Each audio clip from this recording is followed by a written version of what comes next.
One more time. Hey, what's going on, world? It's your girl, Shy, and welcome back to the CheyTea podcast.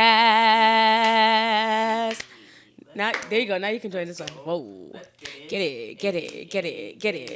She said she does nails. She does hair. She does nails. She does hair. She does nails. She outside. She's on the outside. girlies. Whoa. Pretty up. Those are too much for me. See what I mean? Too much Oh, for look me. how hype. I'm a hot Brenda. Iconic duo. Oh my God. Anyways, welcome to the CheyTea podcast. I am your host, Cheyenne Shante. And it's your girl, you already know, Leonora. And we are here. Big here. You need to talk into the mic. I am talking into the mic. No, you're not. Dog, the mic, what mic that in? I can hear you now. Listen, I have had off. You, what name? You can't hear fully. I can hear. Listen, I don't think you guys understand, okay? We have had way too many episodes prior with technical difficulties with audio, and we just have to make sure. We just have to make sure. Anyways, Yo. it's your girl, Leonora. You already know what it is. What happened to you already know the vibes? You know the vibes. Was I done? Rolling with the vibes. You were done. No, I wasn't You started done. laughing. Yeah, because I thought it was funny. Well, we have a guest on the podcast. Please introduce yourself. Hi, guys. My name is Grace. Anyways. Like Leo likes to call me Miss Grace. My big friend right here. But thank you so much, because apparently my intro wasn't good enough. It just needed a little help. But anyways, yes. Miss Grace. Grace is on the couch. You are the first guest of 2023. I love Amen. it. Cue the I love applause. it. Cue I the love applause. it. Cue the applause. Thank you, Amen, thank you. amen. Thank you, ladies, for having me. I'm super excited for today's episode. Give tongues. Me too. Thank you for coming. I'm a little tardy, but that's fine. A little. We're going to be okay. So we are going to dive into the episode. But before we do, you already know the vibes. You know, click that bell button so you're notified every time we upload. Click the thumbs up button because as you should. Leave a comment because, again, as you should. Subscribe to the People DEM channel. Thank you so much. Follow us on TikTok because why? The girls are TikToking Period. at CheyTea Podcast. And follow us on Instagram at CheyTea Podcast. What they said. And the podcast is available on Spotify and Apple Podcasts. Please make sure you leave a review. 5 stars because we don't accept nothing less than that, please. And please download the episodes. Thank you. I'm just telling them, it'd be much appreciated if you download our episodes. And don't forget to share with your mama, your brother, your sister, your cousin, Your your auntie, coworker, the whole uncle. gang. Yes, on the whole WhatsApps. Yeah, that's what I'm saying. Send it in the WhatsApp Share it on the WhatsApp group, okay? Because I'm telling you, it goes far. Period. Y'all can send 15-minute videos. Okay, so we are going to have a conversation with you today. We're going to get to know you, Miss Grace. I hope that's okay. I can call you Miss Grace because I kind of like Miss Grace, to be honest. now you like it. Her calling me Miss Grace is not like, it's not the same when you say it because when she says it's like, I feel like a teacher. Like, hi, Miss Grace, how are you doing? Because she's an educator. So, it kind of makes me feel like that. But, I'm okay I like with it. the 'cause Miss we're in Grace and the Miss educator vibes, Cheyenne. too. Okay, no problem. So it's okay. I like It's it. fine. I like it. I can Good work job. with it. So, who are you and what do you do? Wow. Who am I? I am a child of God. Amen. I'm going to start with that. Put it out there. I'm going to start with that. My name is Grace. I am 27 years of age. I am an entrepreneur. I have a beauty bar out here in the west end of the GTA. I am also a mom and a full-time girlfriend. Period. Listen, that's soon She to gonna be be wifey. Wife. I'm Okay. manifesting that in 2023. Big bird. But facts. It has to It happen. has to happen. And might I add, I know I have a man and love my man. But your man is looking cute too, okay? Thank you. Thank you. She Thank did you. very good. She did good. She did very good. Amen. And he's Jamaican. Now. Outside. Outside. Sorry. Let's be mature. So sorry. Let's be mature. Anyways, How back did to you being get professional. started into this industry, in the beauty industry? Wow. Damn, this is always a really good question because little do people know I actually have my degree in my bachelor's as a lawyer, but I could not afford law school, so that was something I definitely couldn't pursue, and it was something that my parents wanted me to do. I went to school out in Nebraska, and when I came home, I needed something more, something that wasn't so closed. I needed to find myself. I was becoming a woman, and I needed to find something that I know I wanted to do for me, that I could see myself doing in the long run. And at that point, when I was in school, I actually got into making YouTube videos because it was kind of an outlet. I was an international student. Well, they consider Canadians out in the States as international student, which is weird because we're in the same continent, for crying out loud. North America. Like, but I was considered an international student. So I thought that was a little bit of something different, something kind of a cool little content that I can start off with. So I branched off to YouTube. And then from YouTube, I started reaching out to makeup brands and started doing makeup tutorials. I started working with a couple of big brands. And then from there, I just got into the beauty industry. And getting into the beauty industry, I started working at Sephora. And Sephora was literally like my gate heaven. It got me literally open doors that today is now literally like I'm living my best life. So starting off at Sephora, I was a makeup artist in store. I did it for about 2.5 years. Loved it. Had my ups, had my down, but I knew I needed more. I knew I had more of a purpose out there. And Sephora wasn't it. And I was a Black woman working with a company where we're so like, what's the word? We're very much gated in. We don't get the higher end of the stick. If I wanted to apply to be like a senior makeup artist, it's always you're not ready. I wanted to apply to be a beauty studio captain, you're not ready. It's just like I've been here for 2 years. When would I ever be ready? And I also remember like working at Sephora at that time. I had a store manager who's been there for 7 years, and it took her almost 7 years before she became a store manager. And I knew that was not what I wanted to do.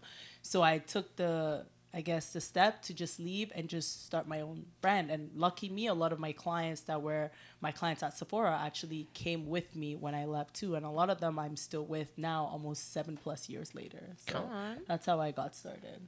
Damn. I didn't even know all that. I knew you went to school, but I didn't know you wanted to be a lawyer. Yeah, I wanted to be a lawyer. That was, I don't know. I still feel like I still have that passion in me. And for me personally, I would love to go back to school and actually go to law school. But in order for me to do that, I need to physically be able to cash that check and pay it in full, rather than taking out student loan and then graduating and having to pay debt. So Trust me. that's something I know I would love to add more to my degrees, and maybe, who knows, maybe in the next 3-4 years might be something I'm definitely gonna push myself to do. Come on, Grace the lawyer. Yeah, that sounds good. It sounds very nice. Grace the Fun fact, I wanted to be lawyer. a lawyer when I was growing up too, Yeah. but then money. Money, It it is. Listen, it's hard out here. It's It's listen. hard out here. So shout out to those of you who are in school doing it. Stay in kicking school. it. Amen. Stay in school. Listen, don't let them fool you. The entrepreneur life might look beautiful, but it ain't beautiful. It's stressful out here. Let It me is tell very you. stressful out here. What made you want to make it into a full-time income for you though? Man, I went from Sephora. Sephora was, like I said, it started me to know okay, this is what you want to do. This is where you see yourself. But then from working at Sephora, right after I left, I got my first managerial job, and I was a manager at a shoe store called Journeys. And from there, I was like, okay, I like it. It's not bad. I left Journeys. I became a store manager at Sirens, and I was working with YM for a long time. A lot of my stores that I worked in were hitting the margin, like the yearly goal 6 months into the year. And I'm like, I know this is going to be another Sephora where they're like, oh, you're not ready, you're not ready, you're not ready. And I just could not, I was just tired of hearing that. And when I tell people this, I was 22, store manager, hearing you're not ready. And I'm like, when am I going to be ready? When I'm 30 and old? Like, come on now. Not the 30 and old. We got That shot's fired. So I'm sorry, I was Shaq. gonna say, what song are you Sorry. Am I old? Not trying to throw shots out here, but at that age, it was like 30 is like mentally 30 is old. Like when I turn 30, I'll consider myself old. Like right now, I'm still living Really? my young best life. Yeah, to me, 30 is old. I call Rashid old every time. This girl. I'm so sorry. Yeah, it's okay because The thing is, for me, I feel like. But I mean, I kind of get it me because is like you feel like when you're 30, you feel like you should have your life together. established. That's the But thing. it's hard. Like who at 30 wants to still be like living paycheck to paycheck? Not I. I'm sorry. That's no. just- It's definitely not it to be living paycheck to paycheck. But in this economy, It's gonna have to be like that. honestly, I think that it's just with there's stigmas around it because I was afraid to turn 30 and I was just like, oh my God, like I think it's the pressure that we brought on to ourselves from a young age.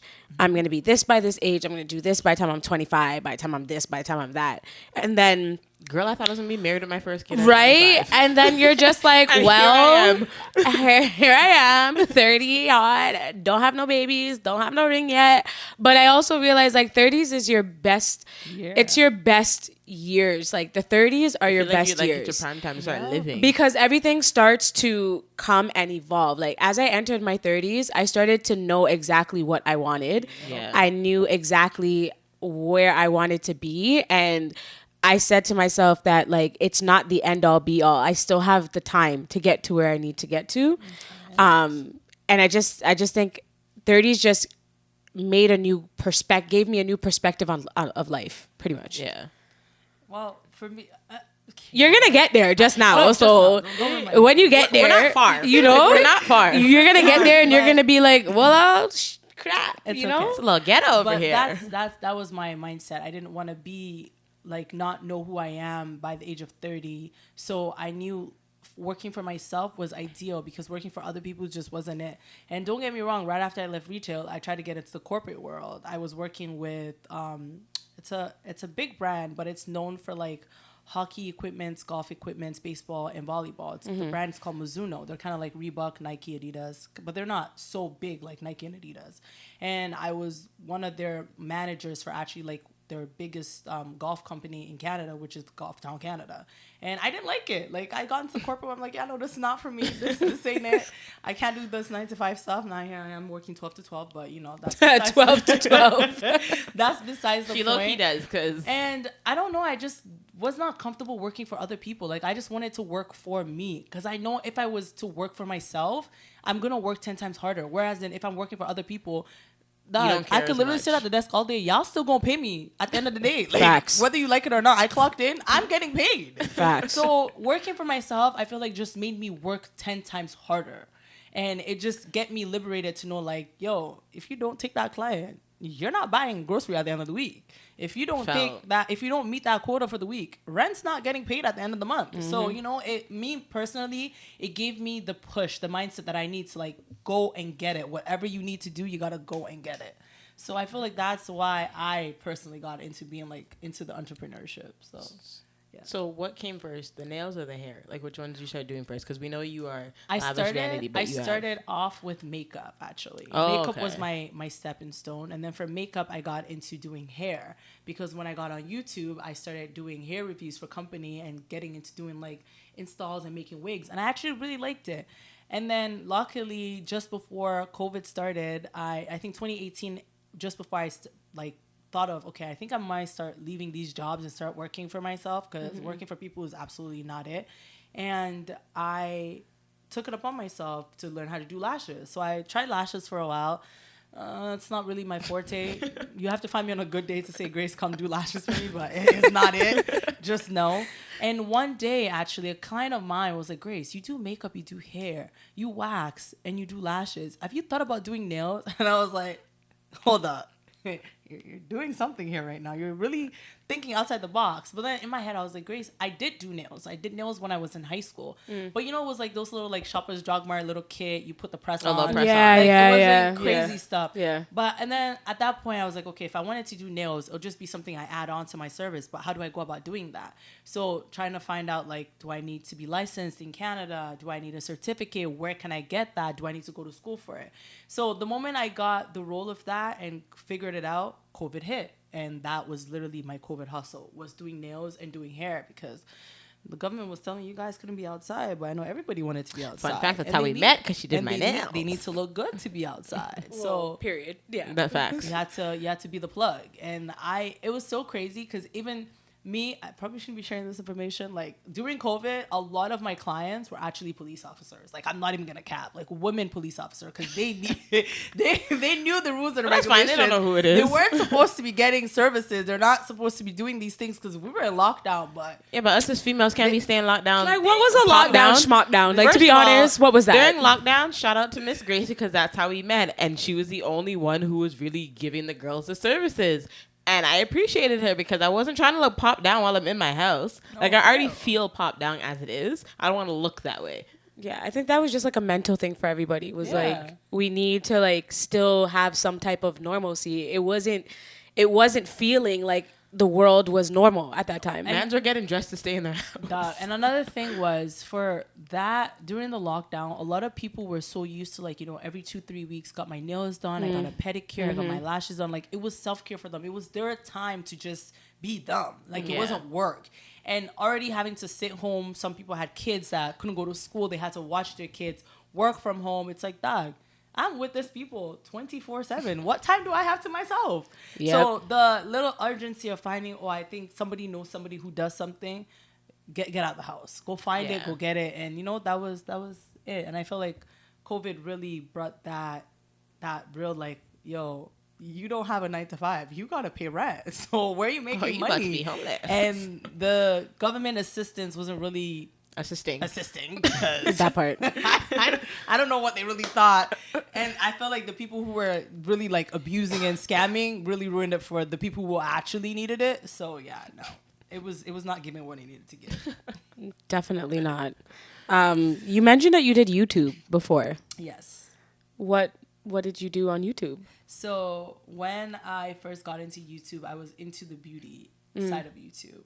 And then as I got into a relationship with my partner, we started doing vlogs. And it was crazy because we were doing vlogs religiously. Like we were uploading at least 3 times a week. We had a routine. Wow. And then it got to the point where like we started creating content because I am Nigerian and he's Jamaican. And one thing I know he always wants to learn how to speak my native language, which is Yoruba. So we started doing this kind of like segment on my channel where on Wednesdays I would teach him 10 words in Yoruba and he'll try to say it and I'll repeat it and he'll try to tell me what it means. And that was going on pretty well for a while. And then of course we now expanded. It was just not him and I got pregnant, and during my pregnancy I vlogged my pregnancy, and then I added another series onto my channel, which was Mummy Mondays. So on Mondays I'll do like kind of like a sit down, getting ready for the baby, advice. Some Mondays I might show like how to set up my nursery, what packing baby bags, what products I've seen reviews on I recommend you to buy as a mom, and just giving you like, you know, the whole 9 yards. But then after I had my son, I just wanted to enjoy motherhood, and I didn't feel like obligated that I need to share him with the world like that. And just because like he's innocent, I don't want to put my kid out there, and then, you know, the internet's a cruel place. You can say anything about anyone, and you could be anywhere. And I have this said anger where if I can't find out, like, how do I explain it? Like, you say something, and it's bad, and it's giving me like I want to fight you. I will find out where you live, and I'm gonna come and fight you. So in order to keep Sounds like Cheyenne. In order to keep my sanity, real though. And orange does not look good on me, and I'm also a mom. I have a means and purpose in this life, and that's my son. So I had to get rid of that side of my life, which is just putting YouTube on the back burner for now. Who knows, maybe 2023 I might bring it back, because now he's a little bit more self-aware of things. He knows the camera a little bit too much. So maybe, and one thing that like threw me off was people got way too comfortable, like to the point where they were asking me very weird questions. Like it even got to a point where I literally stopped posting on Instagram, YouTube, and Snapchat at a point. And somebody reached out to me like, girl, I noticed you stopped posting. Hopefully everything's okay. I hope the baby's fine and not an arm. I hope you and your man are still together. And I was like, yeah, you guys are way too comfortable, because you're just here like you're reaching. Like, what do you mean the baby's not an arm? What do you expect my kid to be dead? Like, hello, hi. What's happening here? Like, no. So, and that's another thing too. Like, you can't expect to be in that big platform and still have a private life. Like, it's actually very hard, because people they get used to it, and then it start becoming demand. Oh, can you do a video about like your first week with the baby, or like what you and your boyfriend do? They start making requests, and it's just like trying to be all up in your business. Like that. I don't need you all up in my business. And also, it's just another level of comfortability. Like, it's a discussion I have to have with my partner, because this was my life before I met him. I brought him into that lifestyle. But is this something that we want to continue with our child? Right. Because me and him could literally just like be recording, and like I say something to him, and it might not be of harming him or harming my child, and somebody's here calling CPS saying we're fighting in front of the kid, you know? Like, it's literally like, so it's literally like the littlest thing that ticks people off to feel like something's wrong. Right. And that kind of like mental stress, I can't afford. I'm sorry, not in this lifetime. No. no. She said, not lifetime. today. No. So what the Yoruba lessons, did he learn anything? You know, I'm not gonna lie. He learned a couple of things. Like, he knows how to say hi. Teach me a little word. Teach us a little word. See if we can. Oh God. Okay, I'll teach you know, Shane can't usually pronounce nothing. when So when you see somebody, if you say bawoni. Bawani. Yeah. Bawoni. Yeah, it means how are you? How are you? Come Bawoni. Yeah, there you go. She's say bilingual. bawoni. Shut up, Aaliyah. So say oruko Oruka. mi Me. ni. One more time. Aruka Mini. Oruka And Mini. then say your name. Aliyah. My name is Aaliyah. Come Aruka on. Moni. Wait, what? Oruko mini Aaliyah. Aruka Moni Aliyah. Cheyenne. Yeah, my name is. No, for sure. I feel like as a person that has a different nationality and you actually are fluent in the language, as a mom, like, I feel like it is my due diligence to teach my child. Yeah, Like, yeah. I Definitely have agree. cousins who were born here who don't even speak or understand Yoruba. Like, and it's just, I'm looking at them like, wow. Now, if I could speak a different language, Do you I see your definitely would be speaking a Do different. you see your life? I would be speaking. If I could speak Yoruba, I'd speak that every day. I wouldn't speak English. It's a vibe. This girl. But no, he understands a little bit, and it's really cute. My sisters give him a Nigerian name. Come on.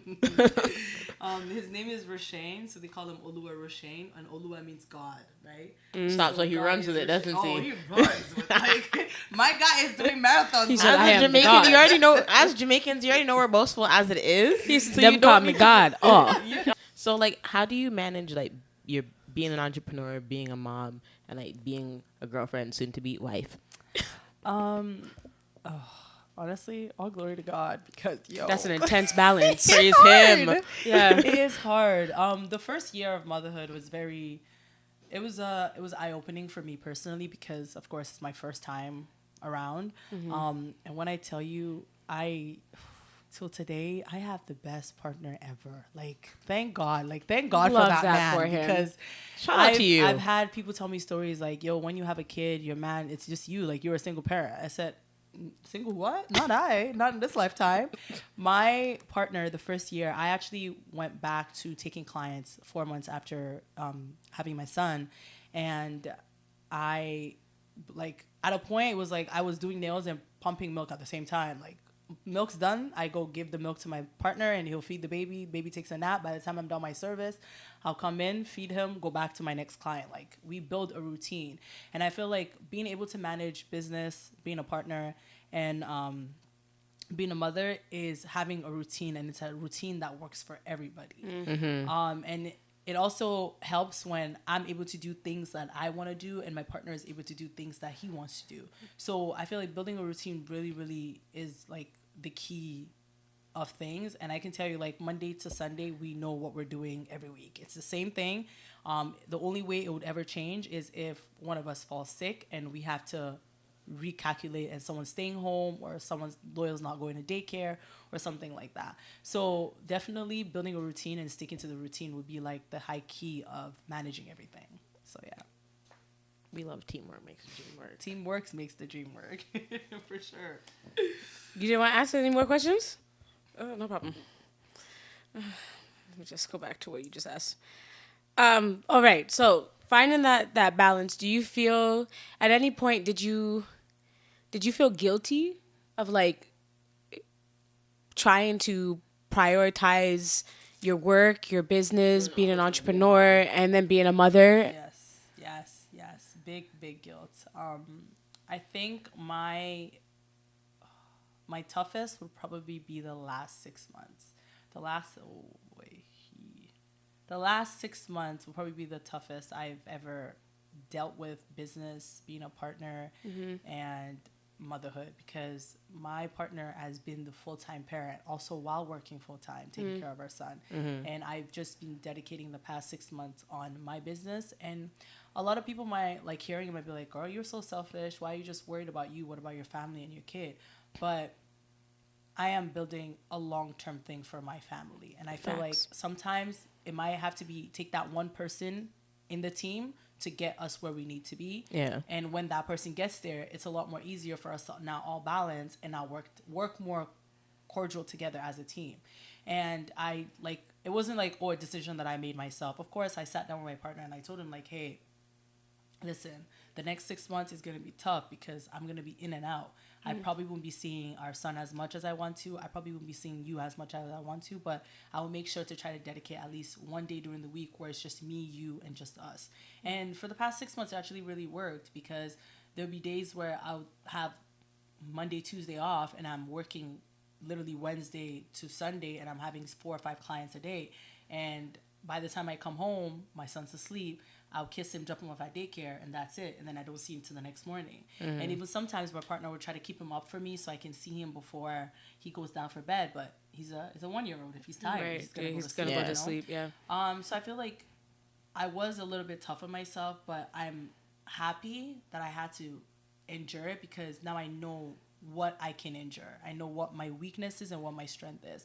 And I feel like my partner and my son are my purpose because I know I'm not only living for me, I'm also living for them. So being able to push through, and like there are days where it's like, yo, 7:30 and my client's like, hey, can I just get a pedicure? And I'm like, dog, I want to go home to my family. But then in my head, it's like that extra $60 can change something later on in the week because an emergency can happen, and that extra $60 now I'm living regretting exactly. adding it on. So being able money. to like say, hey babe, just my client just asked me to do one more service for her.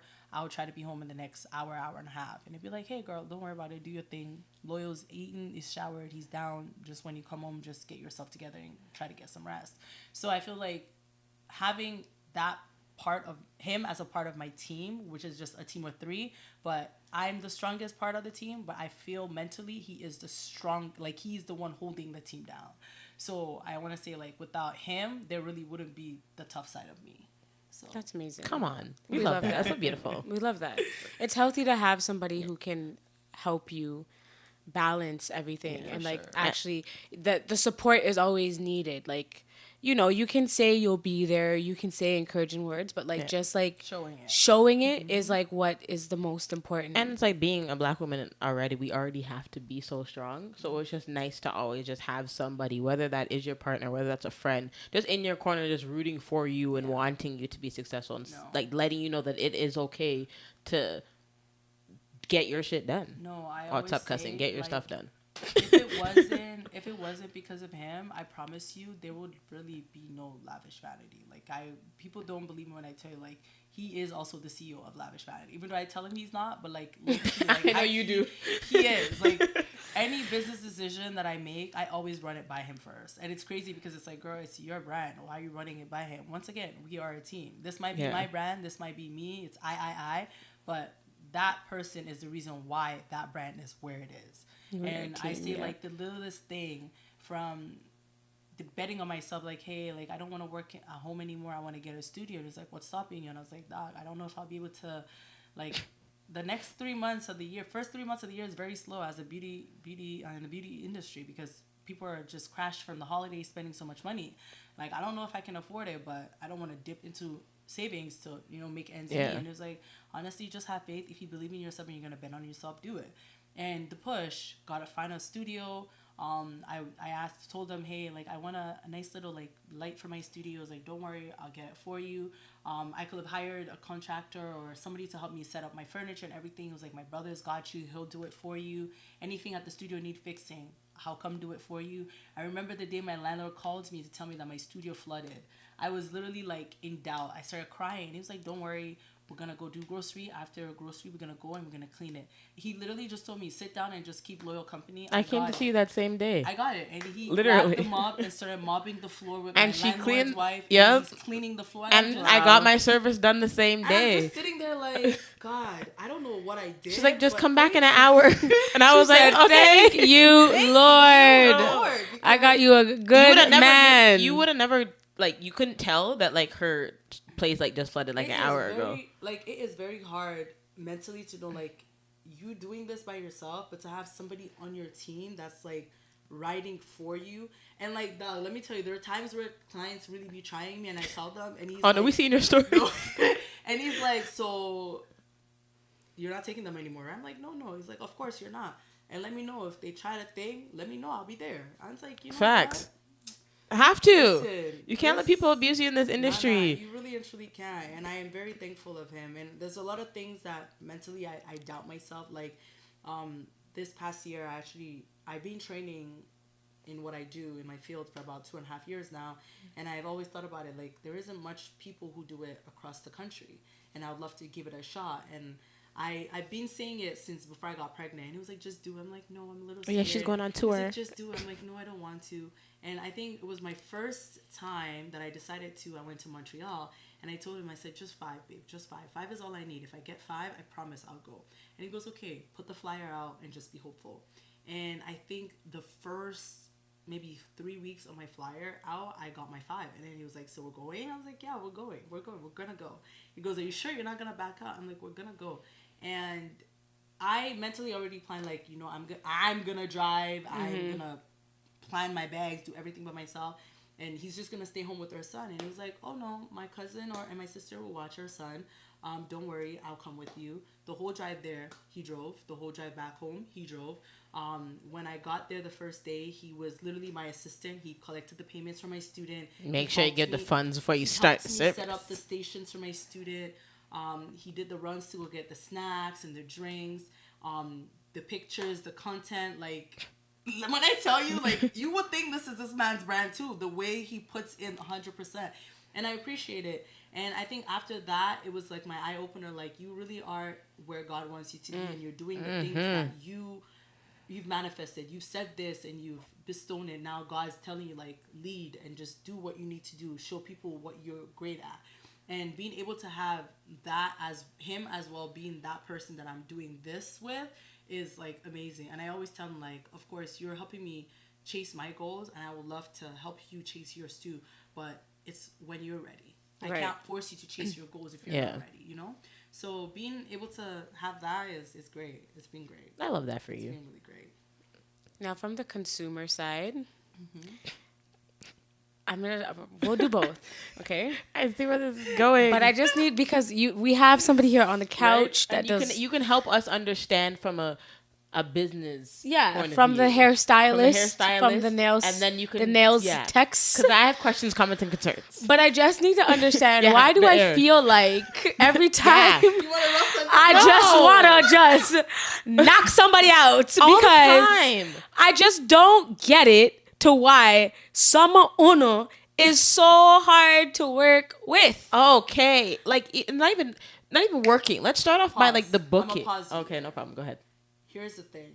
I always tell people, whenever I hear clients or customers or consumers having this debate on why are business owner difficult or this, I'm going to remind you 2 things. One of them is some of us are actually a legitimate business. Like, we pay taxes. We pay the government money. This is our bread and butter. Yeah. And some of us are still collecting e-transfers and doing this as a hobby.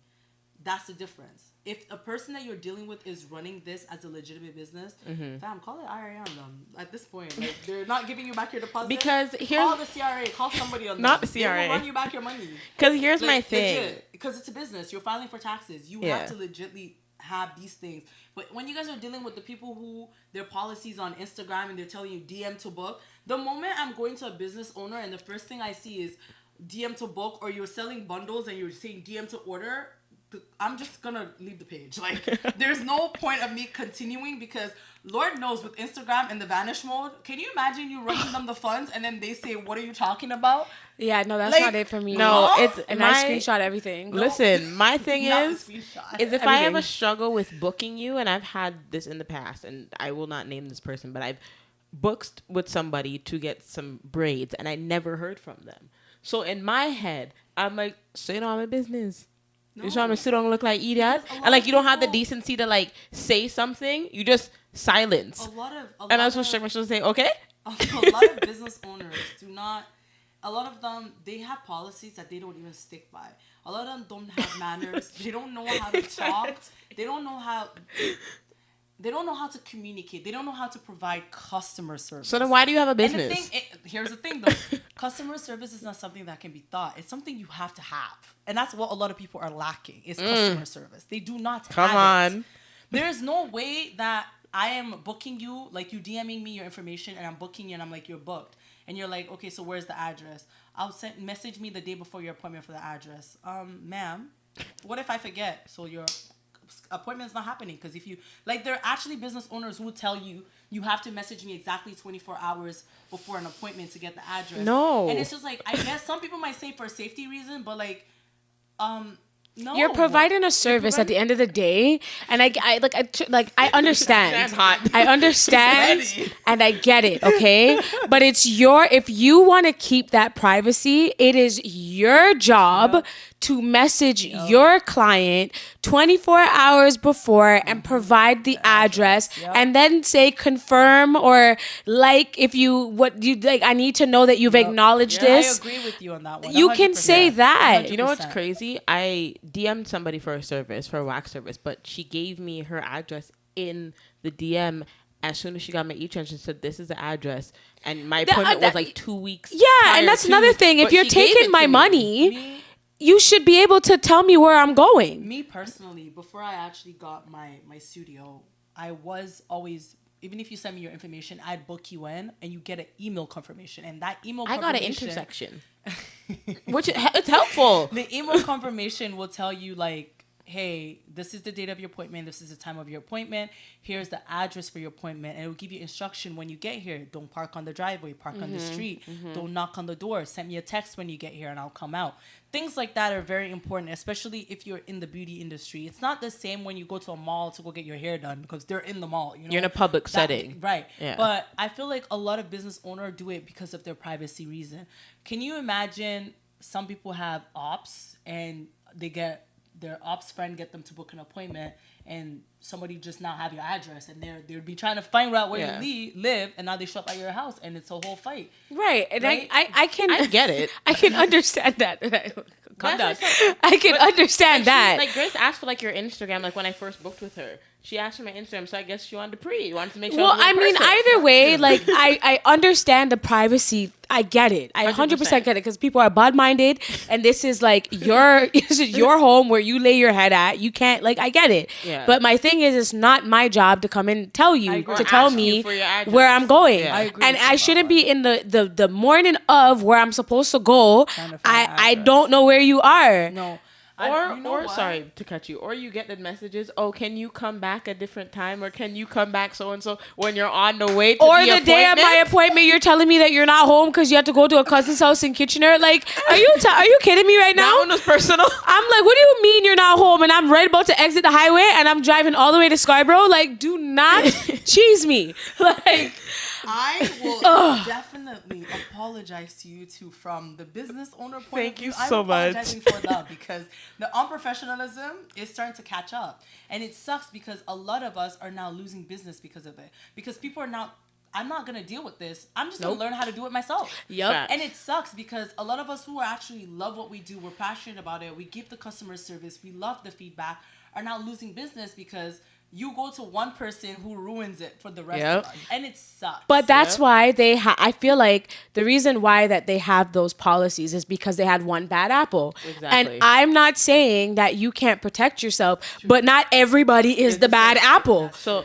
Like, what? I have two questions for you. One, when it comes to setting a deposit price, like how did you like come up with that? Because I've seen some. I'm not gonna hold you.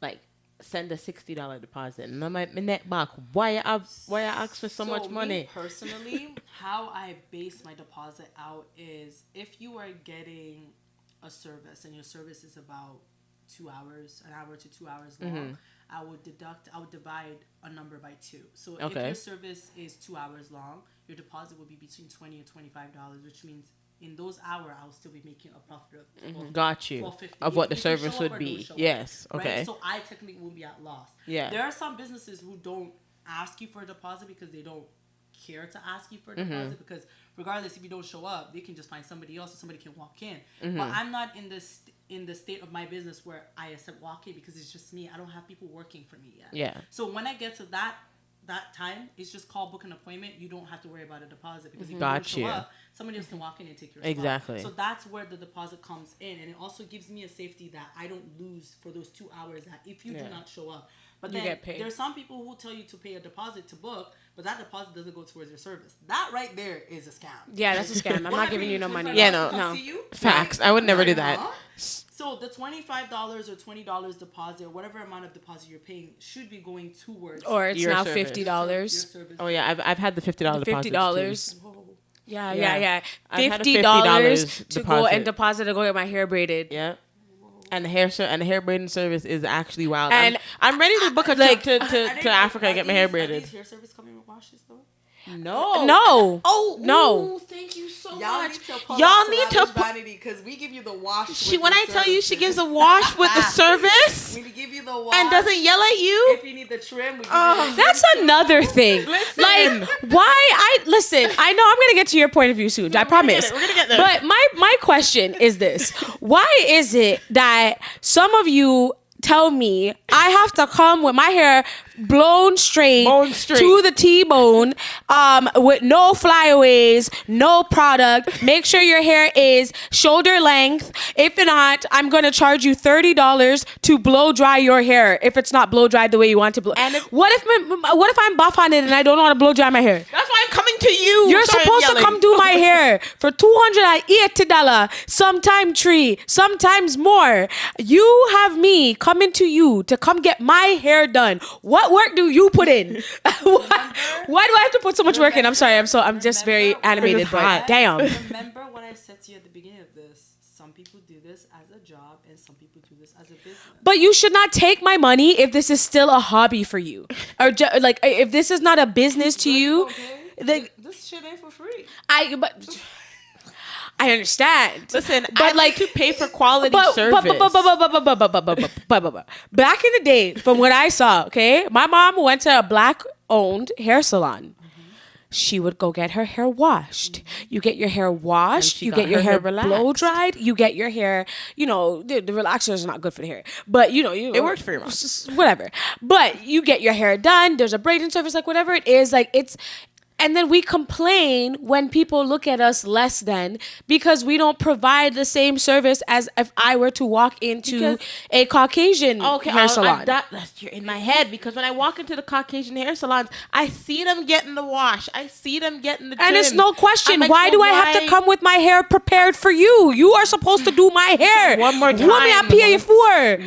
Once again, some people do loud. this as a hobby and some people do it as a business. But the people who do it as a hobby do work from home. Not everyone has the opportunity to get a wash station at their home. So that's why they tell you come with your hair washed or come with your hair blow dried, because they don't have that luxury of making a wash station in their kitchen or in their living room. Don't get me wrong, there are some stylists who do work from home and do have that opportunity where they can turn their kitchen sink into a wash station or turn their basement into a wash station. There are people who have that. But then again, these are young people. These are kids, 18, 17, 16, who just want to make quick money. They don't care to wash your hair. They don't care to braid down your hair for you. They don't care to blow dry your hair. I'm telling you, don't be surprised by 2025. People are telling you, come with for a wig install, come with your hair braided down, come with your edges made, come with the wig cap on. How to do it themselves. I'll put the wig on and take pictures. But actually, matter of fact, come with the wig on. I just want to take pictures and post. But I know some people crazy out here. I know some people who have a business, but who still require those things and who are able to wash your hair still and still have that washing station, but still tell you that you are required to come with your hair with a press. with a fresh press. Like I say, to each its own. Every business is different. Every business has its own policy. Every business has its own rules and regulation.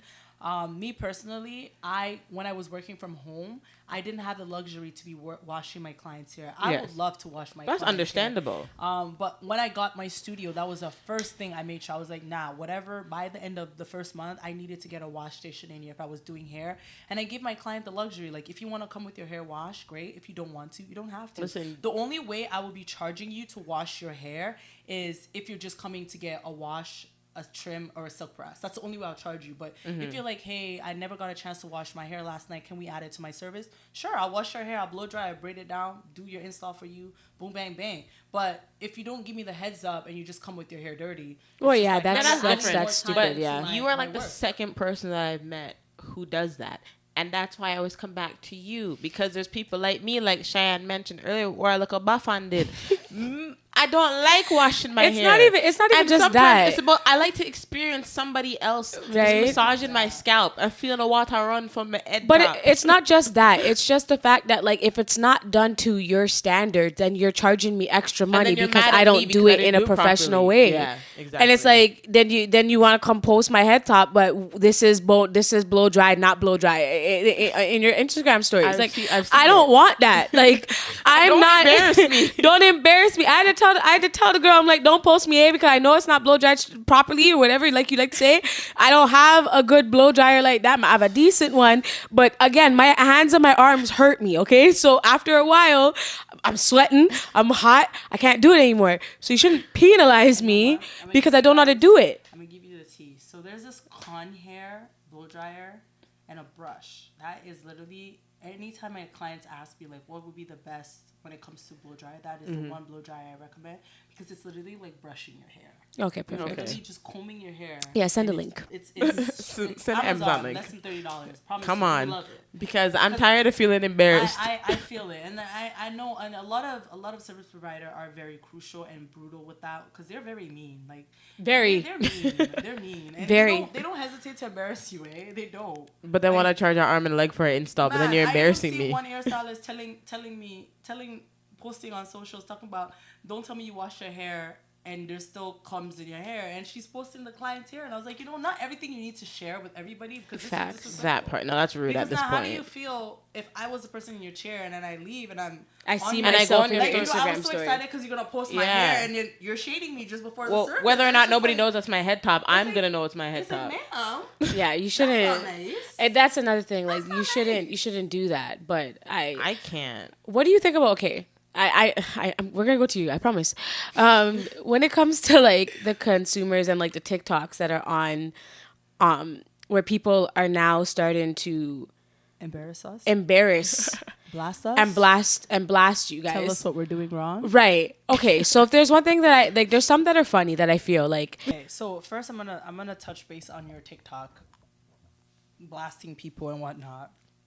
2023, I feel like a lot of business owner in the greater Toronto area need to take accountability.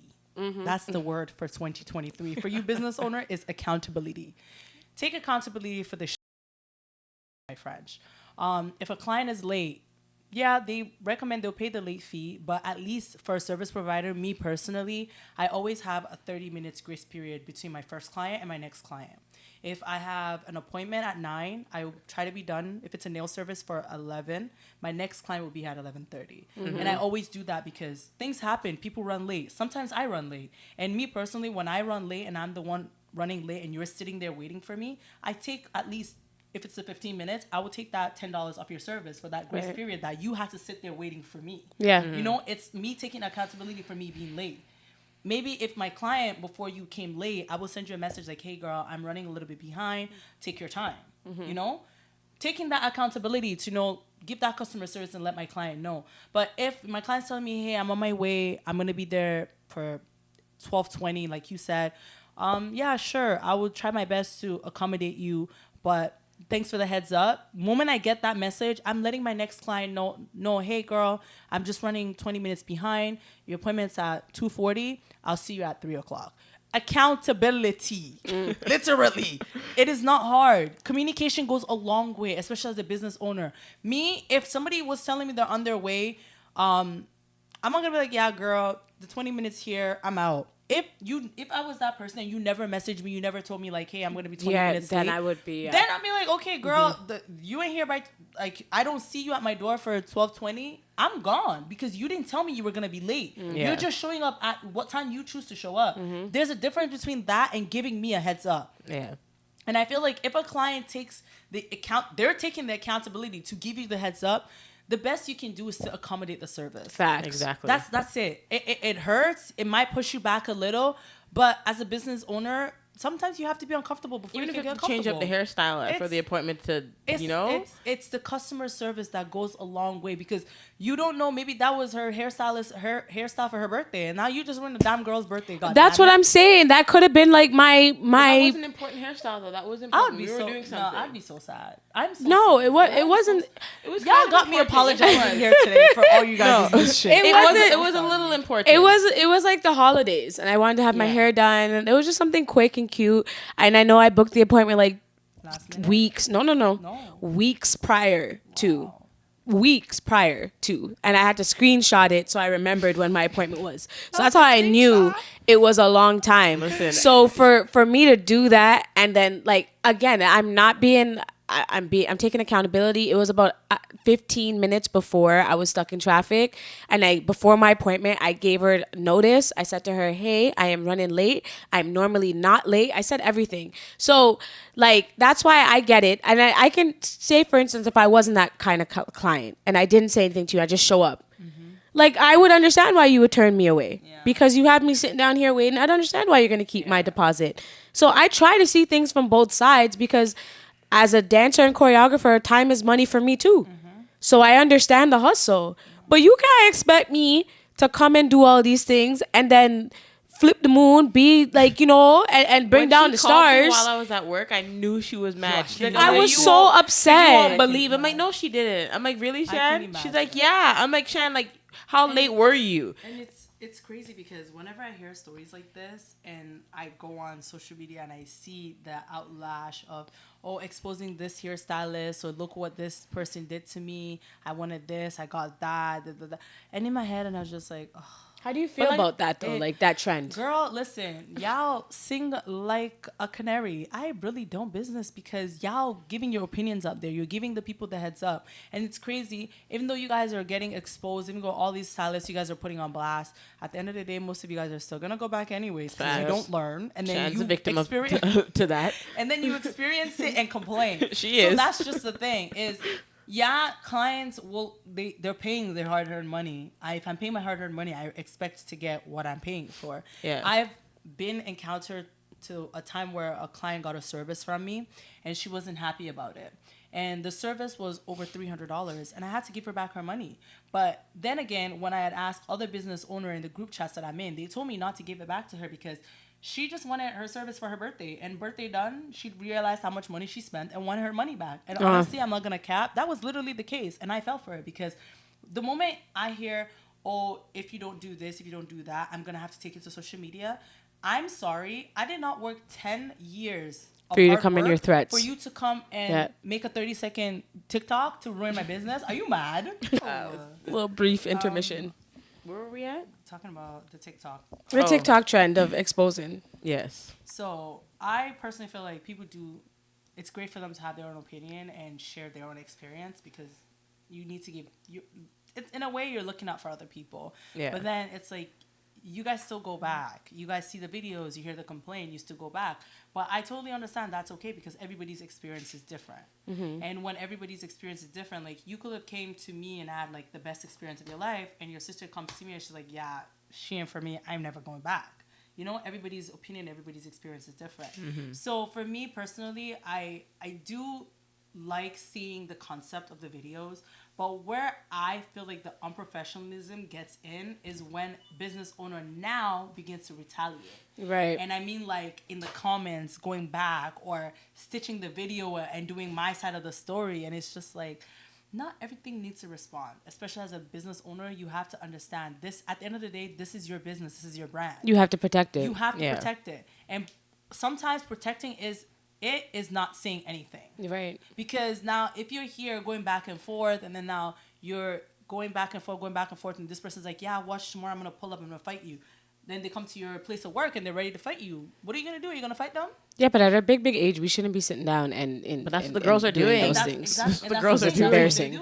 It is. It's very embarrassing. So it's just like, if you're taking accountability and fixing the mistake, like you could be exposed on social media and, hey, send a message like, hey, I'm sorry you went through this experience. I can try to accommodate. I can either give you a refund for the service, or if you like, I could redo the service. Taking accountability. Because at the end of the day, this is your business, this is your brand, this is your baby. You can't just let 1 minute video ruin that for you. Especially because you know the sleepless nights you've had building this brand.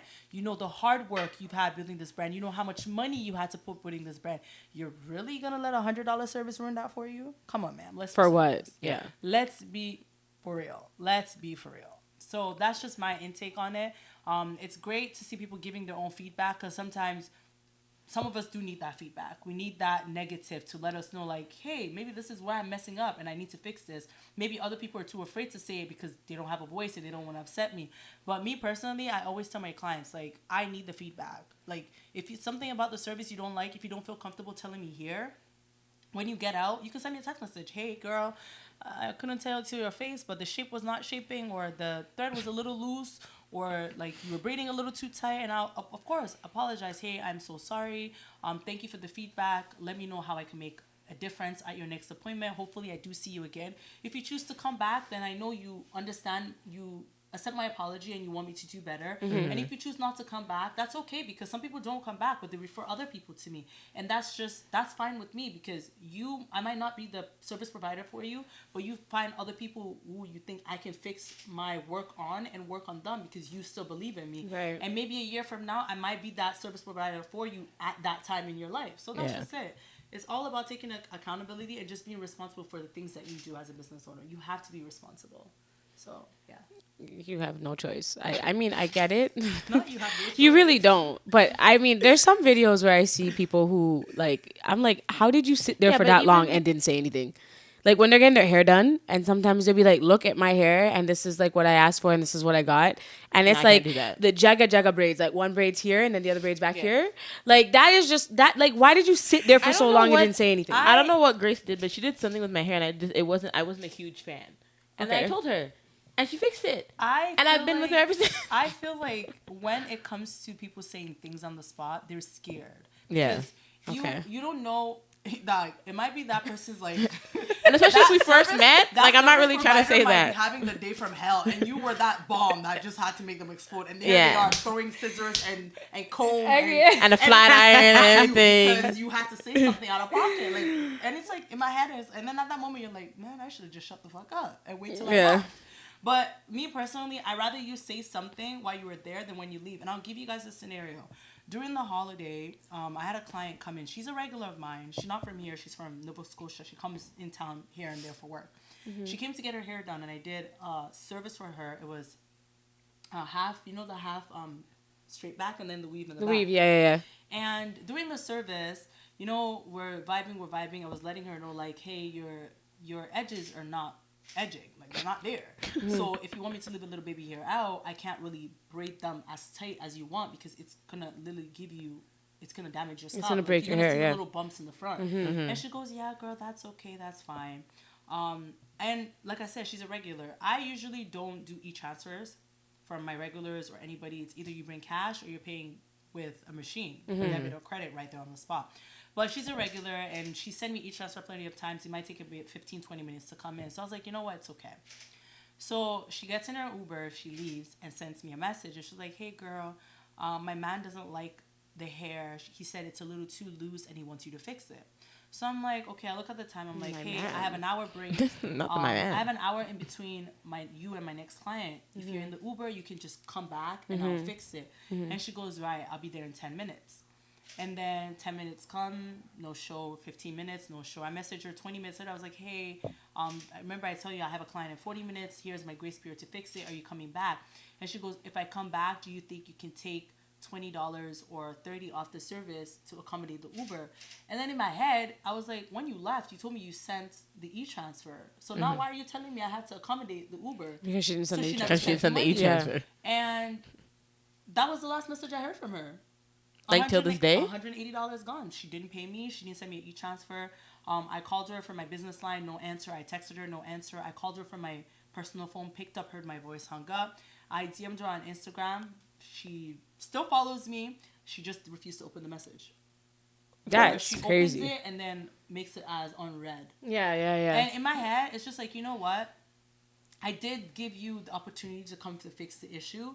If you couldn't afford it, it was a holiday. I would have accommodated it. In the spirit of the holiday, I didn't mind. For me, I like $180 is a lot because I did stand there for almost 2.5 hours to do the service. I do believe I did deserve to get paid.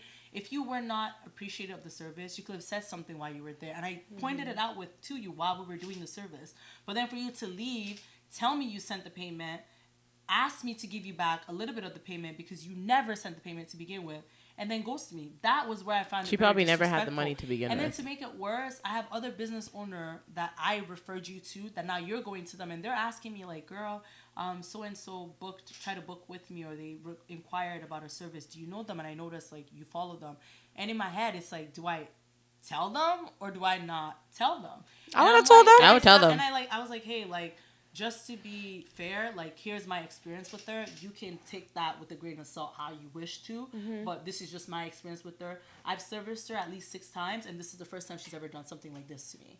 And this was, like, I guess the end of our relationship. So I don't know if she's now looking for a hairstylist in the city or lash tech, but I know she personally reached out to my lash tech, and I told her, I was like, hey, girl, like, this is the situation. If you want to take her, take her. If you don't want to, you're not obligated to. But to each its own. Don't say I never warned you. So... And for me, if it's like my man said, like, my first thing is like, it's not on your man's head, it's on your head. Why does your man opinion matters? But well, that was the first thing I said. I'm like, my man. Like, I would say if like my man doesn't, first of all, my man would not know if something is loose or tight or whatever. Like, he would just be like, it'll look good or it doesn't look good. But like if it don't look good, so when you like, know that excuse about the man, that was her. She just didn't want because to pay for how your man know it's loose. There's how do you no see it man in this already? world unless you know. And you're in an Uber. How do you see it? That's what I'm trying to Unless say. he's, you know? No, there's no man that will know. Like, unless you say, like, babe, does this look loose? Does this look away? Or does this look then off? He would be like, yay or nay, or it just don't look good. me personally, I didn't even, like, after the whole thing, I didn't even care. She still has her hair, like, leftover braiding hair at my studio. I just wanted to come collect it. Like, I told her, I'm like, I don't even care for the money anymore. It's a month and some change now. Just come get your Merry stuff. Christmas, Happy New Year. Come get your stuff. Yeah. That's come pick up crazy. your stuff, I'm throwing it in my next garbage day. Like, I really don't need it here. Come get it. I don't care for the money no more. She That basically money just that wanted a you free didn't want- service. And you know, I have another stylist at my studio, and I told her, I was like, hey, girl, like, just in case I don't get to do it, do you think you can fix it for me? And my girl's like, yeah, just tell her to come back. I'll fix it. Don't worry. She doesn't have to pay me anything. I'll fix it. And I'm like, you had an opportunity for me to fix it and somebody else to fix it, and you did not show up because you didn't want to pay. You provided a solution, and that's what makes, and that's where I say like there's both sides, because then there's the consumer side, like who I've experienced stuff. Oh hush, it's okay. Screaming. There's the consumer side who have experienced stuff like that, and then there's like, you know, the business side, the CEO who's experienced. And you didn't have to offer to fix it. No, you'd And like tell her to come back in that time period before your next client. You could have just told her you're gonna have to come back tomorrow, next week, or told her she had to figure it out. Like, you know what I mean? Yeah. It's just you providing solutions, and I think that's just like the biggest takeaway from the whole thing, from, you know, exposing TikTok, this, that, is just at the end of the day, if you're a real consumer and if you're you acknowledge your fault, consumer or business owner, as long as accountability is taken and a solution is provided, then there shouldn't be no issue. If if I really just want you to fix it so I can be happy, I'm going to let you fix it because I know I can't fix it, but I'm not going to go out of my way to try to get that and above and beyond from you. It's your job to like do what you need to do to make sure that you fix the situation. Yep. Take accountability, provide a solution. Accountability. That is it, my That friends. is the word, accountability. Okay, so last question. I'm hot, Yeah, baby. we made it to the Jeez. end. We made it to the end. I'm hot. Sorry, my hot. It is hot in here, though. I'm sorry. A fan or something. That doesn't make noise. I might gift you one. A fan. Anything you like, we take this here at CheyTea Podcast. We appreciate all gifts. presents. Okay. What would you tell your younger self today? What you know now by being a CEO and being a business owner. Man. That is I'm really good at this, eh? Yeah, I know. Thanks, guys. That Thanks. is one question that is like, wow. I'm really at that stage where people are asking me that question. That's crazy. Yeah, you will. Wow. I will tell my younger self to just live and enjoy life as it takes you. You know, you'll have your ups and your downs, but your ups and your downs are definitely what got you where you are today. Continue to work hard, and enjoy the moments because you can't get them back. You can never get them back. Once they're gone, they're gone. And time is money. Don't let people take you for granted either. Ooh. But Put people in the back. I would definitely tell myself, my younger self, to just live in the moment and be happy. Be happy by all means necessary. But yeah. Good job. Tell yourself that when you turn 30 and old, okay? I'm not so loud. No, man. I was just, she's sort of sad. 30 and old. Yeah, 30 and Let's old. 30 30 and old. I'm still thriving. Thank you so 30 much. and thriving. Come on, let's go. Hello? Is there anything else you want to add, Aaliyah? No, I think so. Oh, before we close off, tell the people about the classes that you have coming up, this little mini tour that you have going on with the business and such. So, as some of you may know, she had asked me earlier, when did I start doing nails? I started doing nails 2 years ago, and when I started, I actually really loved it. In my life, when I was trying to figure out what I wanted to do, I actually really wanted to be a teacher, but I wanted to be an early childhood educator. But I love kids to a certain point, and here in Canada, we can't spank people's children, so working with kids was just not the best option for me. So I now educate adults who want to get into the entrepreneurial life, especially either as a service provider in the nail industry or in the hair industry or even in the beauty industry as a whole. So for the year 2023, I am taking a tour around Canada to just share my knowledge with other people who want to learn how to do acrylic and UV gel nails. And with the course, you also get the entrepreneurship side of it when it comes to registering your business, how to start your business, how to start your brand, social media, marketing, budgeting, and just everything business-wise. You also get that included in the course. And yeah, hopefully I see some of the viewers or a few of the viewers at a city coming soon. Ooh, and it's online too, right? Oh, yes. Yeah. Let's not forget that. If you cannot make the tour at a city near you, we do have online training, which a lot of people find very, very convenient because it's in the comfort of your own home. It's on your own time frame. You can take up to a month to do it. There are lots of quizzes, modules, videos, everything for you to do, and it's everything literally is hands-on, and I feel like hands-on is like the best learning experience ever. And the kit that she gives is giving. She gives. Shane has some like coins. Shane, the kit is kitting. It has all you need in the kit. She gives it to you. She's definitely providing a service. Not just saying that because she's my friend. I've just seen the behind the scenes and the packing, and it's a lot that goes into it. And me personally, there are a lot of people you see and come across that do this sort of thing where they start a business as a nail tech or a lash tech and they become to teach. But when you see it so often, you start to know who's actually like genuine about it. Do they love what they're doing or they're doing it for the money? I've had circumstances to the point where like people would reach out to me like, hey, I want to take your course, but I can't afford it. And I'll just tell them like, hey, if you bring the products to the course, I'll teach you for free. And that's just a thing. Like being able to not only educate people, but give back that wisdom to other people too. So I know for myself this year, one thing I actually really want to work into is getting into the school board, and just start getting young adults, especially in high school kids, middle school kids, high school, middle school, that age group, getting them into the entrepreneurship, because a lot of us are so firm on, oh, you have to be a teacher, you have to be a lawyer, you have to be a doctor, but no one really tells you like, you can be your own self-made boss, where you don't have to work for other people. Teach you how to save some money. And I'm not gonna lie, I've been doing this for like legitimate, like full time for the past 2 years, and I've been able to live, save, and enjoy life, and not worry about, am I gonna have rent at the end of the month? Do I need to borrow money from somebody? And some people might say it's luck, but honestly, I always say this, and this is like my motto in life: hard work beats talent when talent doesn't work hard enough. You have to work hard to get. Come on. So that's my little, I guess, advice to the viewers out there. Damn. She's speaking. That was good. Listen. Oh, Lee, tell the people that Tell again. people. Well, thank you so much for joining us on the CheyTea podcast. Can you let the people them know where to follow you, where to find you? All the socials, honey. All the socials.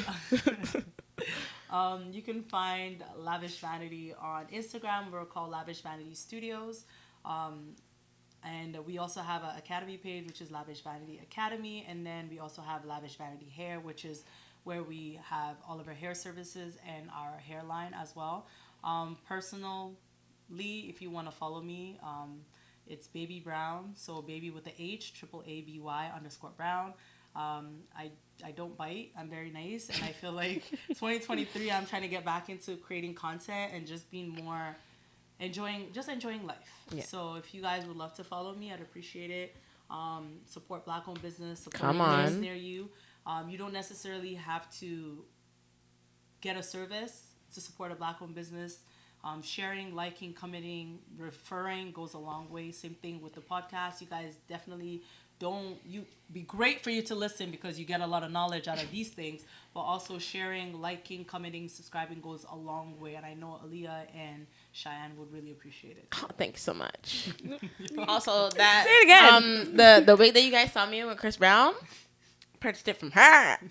My gosh. I don't. That's She great. will let you guys know I'm that gonna every let. time. I'm gonna let you know that he Every touched the wig. time. Eh? Oh, okay. Every So you time. should probably get yourself one too. I don't think there's one episode where Aaliyah doesn't mention Chris Brown. So I should. You want me to start?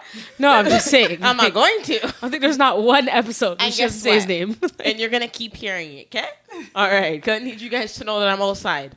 But before I do leave, I just want to say thank you guys so much for having me. I really appreciate it, especially being your first guest of the year. Warms my heart a lot. Yeah. I've been Come on. watching listening and watching the podcast ever since I met Aaliyah and when Cheyenne mentioned it to me as well.